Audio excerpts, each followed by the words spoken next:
Hello everybody, welcome back to my channel. Welcome to the first video in a short little series we're going to do on how to make the Liberty wall sampler.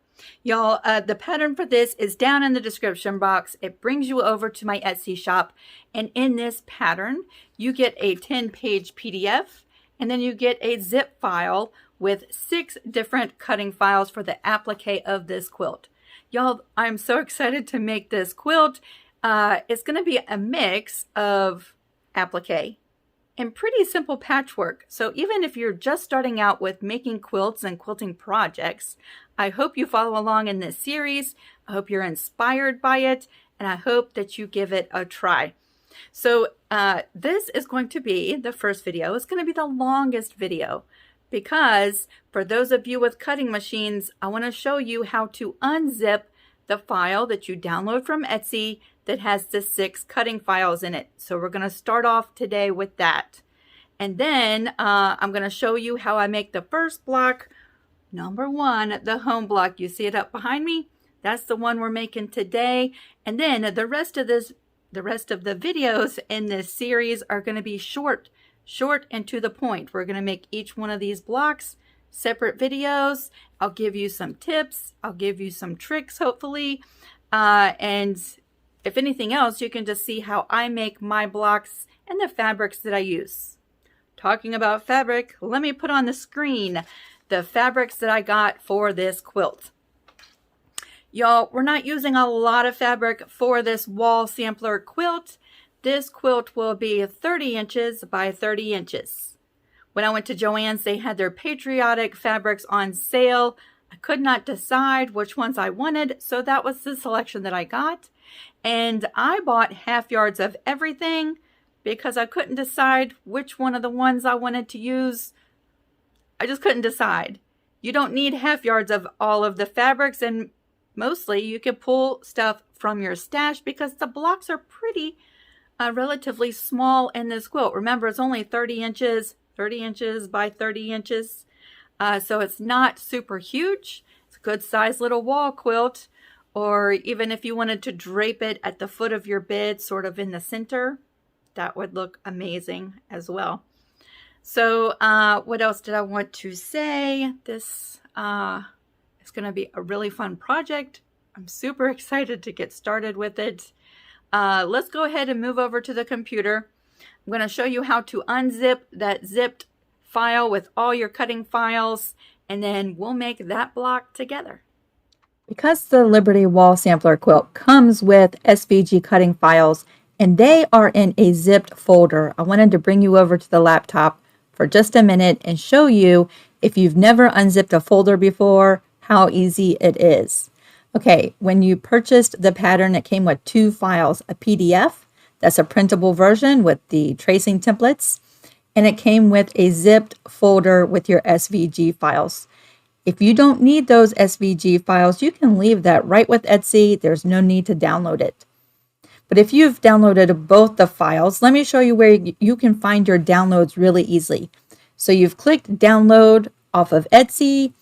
If you're on a computer, Windows-based computer, I want you to pay attention to this bottom bar down here at the bottom. There is a little folder that when you hover over it, it says File Explorer. We're going to click on that and a new box pops up. And if you look at this side menu, you'll see everything, all the folders, all the drives of your computer. If you scroll down and click on Downloads, right there, after you've downloaded from Etsy, your 2 folders will be right there.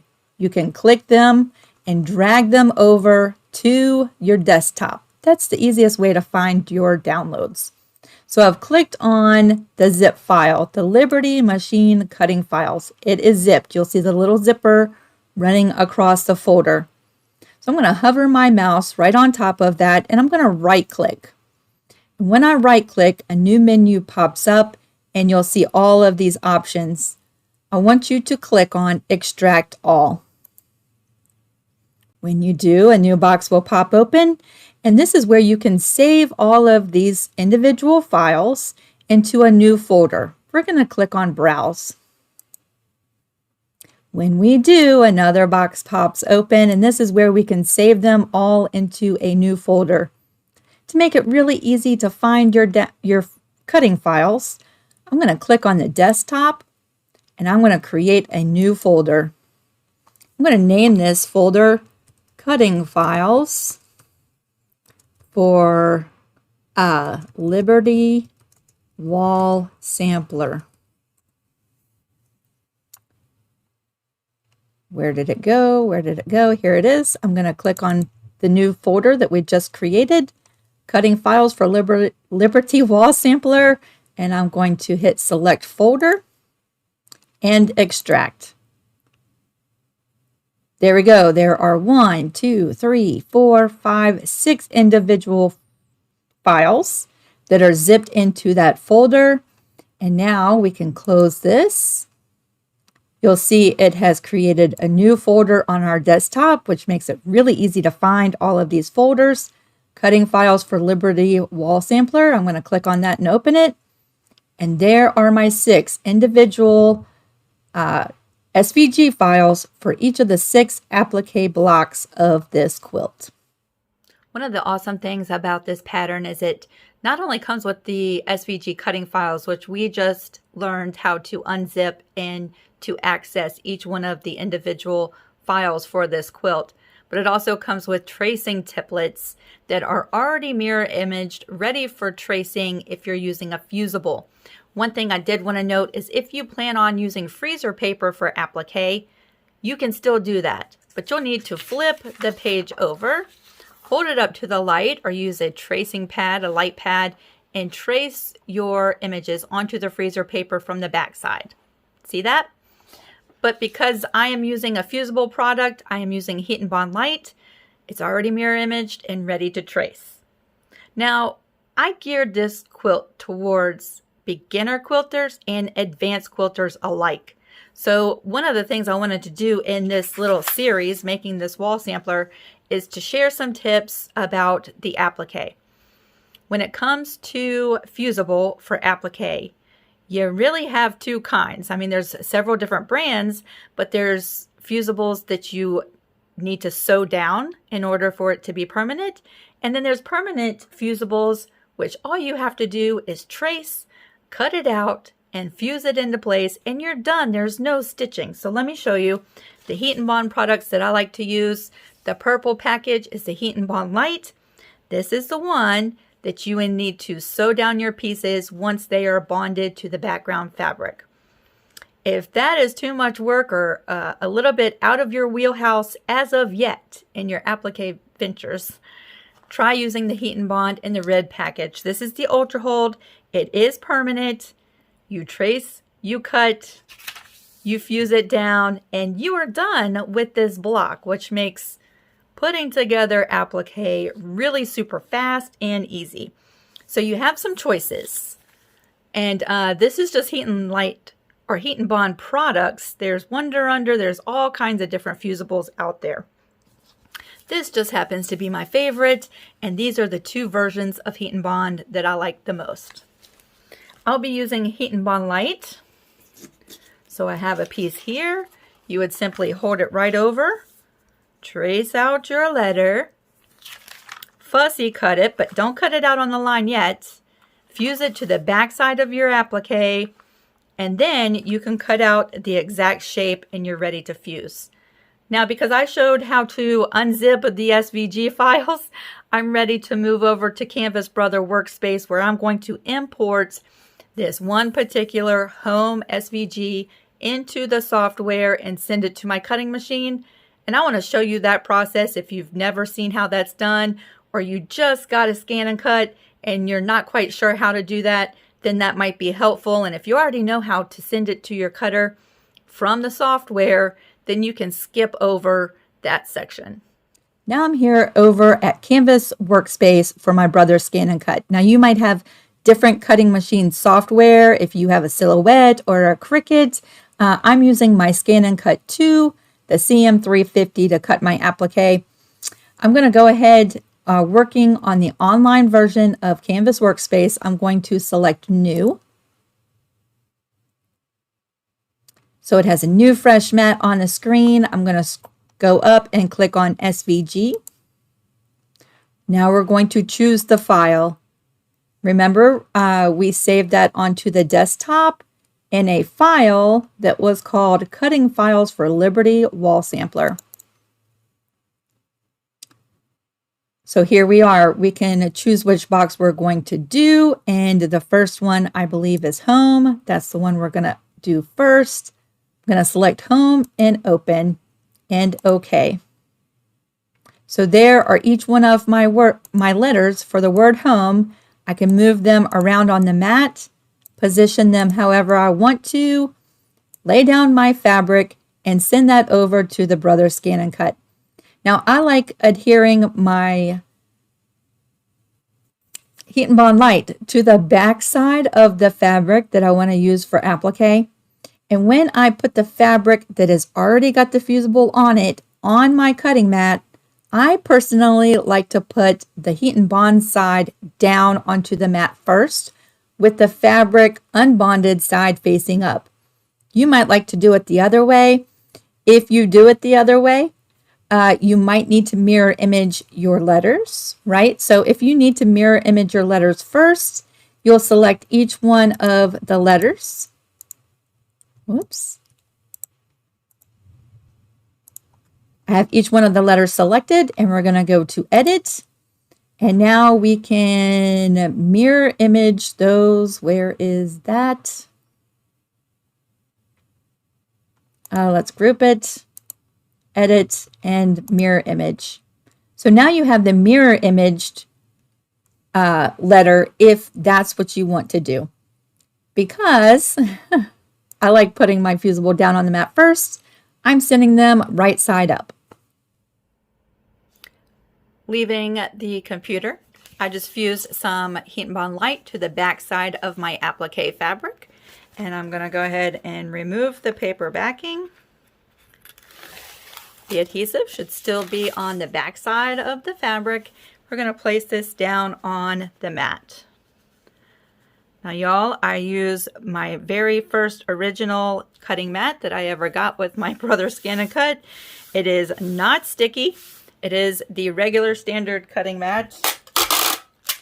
I use a few pieces of packing tape just to hold that fabric right in place, okay?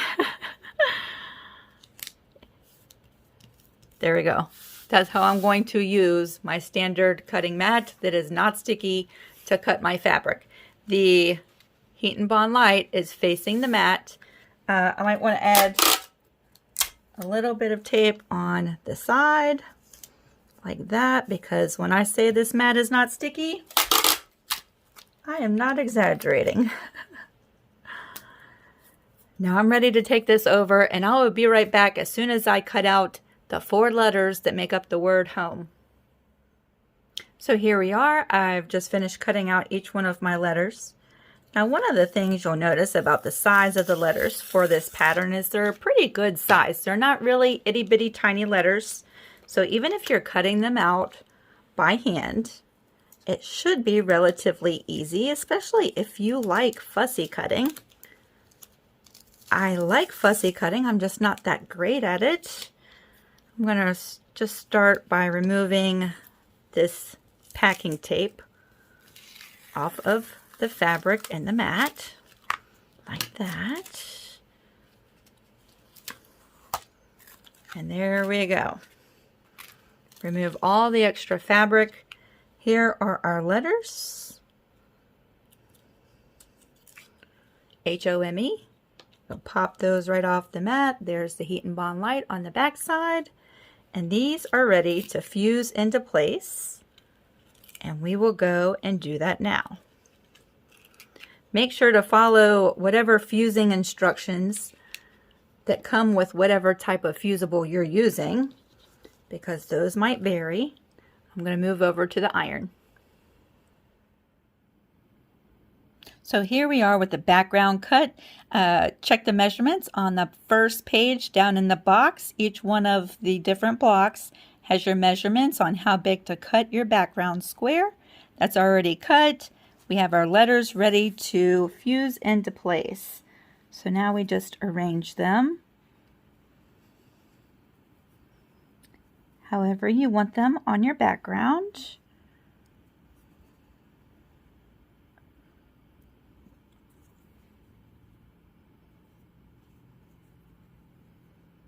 I try to keep the spacing so that the word is centered in that block. That looks pretty good to me. And now we just fuse it down into place.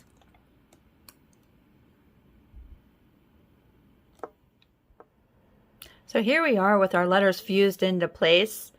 Now remember, I've used Heat and Bond Light, so my letters need to be stitched down.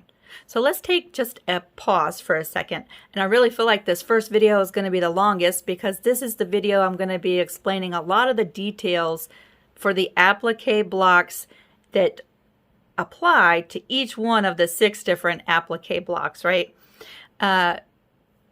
If you used the red Heat and Bond, the Ultra Hold, you're done. You're ready to move on to block number 2. If you've used one of the fusibles that need to be sewn down, you have a couple of options. Right now, our block is very manageable in the throat space of most sewing machines, right? This is not huge. You can, at this point, stitch down your letters if you want to. And you can use a variety of all the different stitches that come in our sewing machine. You could put on your free motion foot and quickly stitch each one of these letters down. You could put on a zigzag foot into a zigzag stitch, a satin stitch.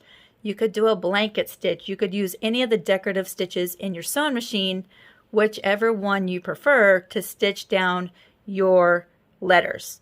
And depending on the stitch you use, you could change the whole look of this word based on the stitch you use and the color of thread you want to use, right? I think I plan on using a thread color that blends into my letters and just kind of blends in about the same color. You could use a contrasting thread, and that stitch will really show up and be predominant as part of the design of your block. You could, at this point, just set this block aside and move on to block number 2, 3, 4, and so on, and make all of your blocks. Assemble the whole quilt top, and then stitch down each one of your applique pieces, and that would serve as the quilting in addition to stitching down your pieces. So there are multiple ways of approach when it comes to doing this quilt, and I really feel like each one of us individually has a preferred way to stitch down the letters, whether it be now when it's very small and manageable, or after the quilt top is together and layered with a batting and a backing. And then our stitching also serves as the quilting. So there's multiple different ways, and it's really going to be based on your preferences on how you do that.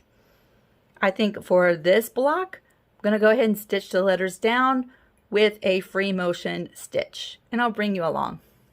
So just in the amount of time from moving from the cutting table over here to the sewing machine, I realized I want to do a satin stitch instead of a free motion stitch. So what I've done is I've put on my open toe foot so you can hopefully see a little bit better. I have brought in some scraps and I have tested my satin stitch. So this particular stitch that I want to use is a satin stitch or a zigzag stitch set at 2.6 on my machine for the width and a 0.3 for the length, and I think that's a nice even stitch for the satin stitch. I've tested it. I do have a piece of Tearaway Stabilizer underneath of my block to keep the background nice and flat to avoid any skip stitches or puckering of my background fabric. And now I'm going to go ahead and stitch these letters, and I'll bring you along for part of the process.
Here we are, all done stitching. I'm going to go ahead and turn this over, and we can remove the Tearaway Stabilizer from the back side. That just separates right away from the stitching. Just like.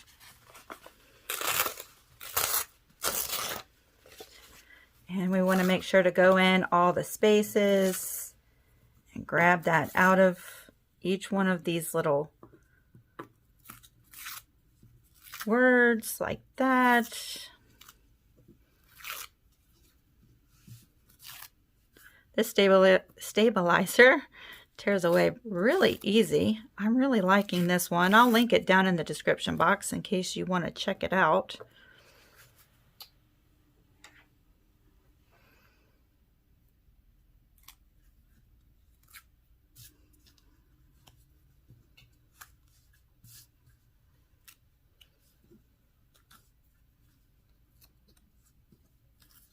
I don't know that it's important that you get every single little piece, but you want to get the majority of it out of there.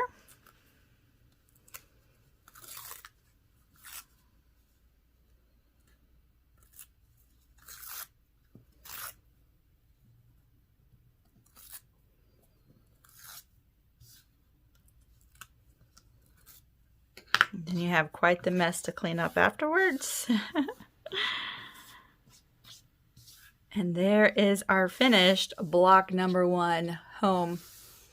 I might give that a press just to flatten it all back out because I was bunching it up, fitting it in the machine. But there we go. There is the finished block number 1. Now, if you have any questions, please feel free to jump down to the comment section, and I'll try to be as quick as possible in getting back to you. You can also reach out to Facebook or Etsy. The links are in the description box, and ask me questions that way too. But here we are. Here is the finished block number 1. I'll see you soon for block number 2.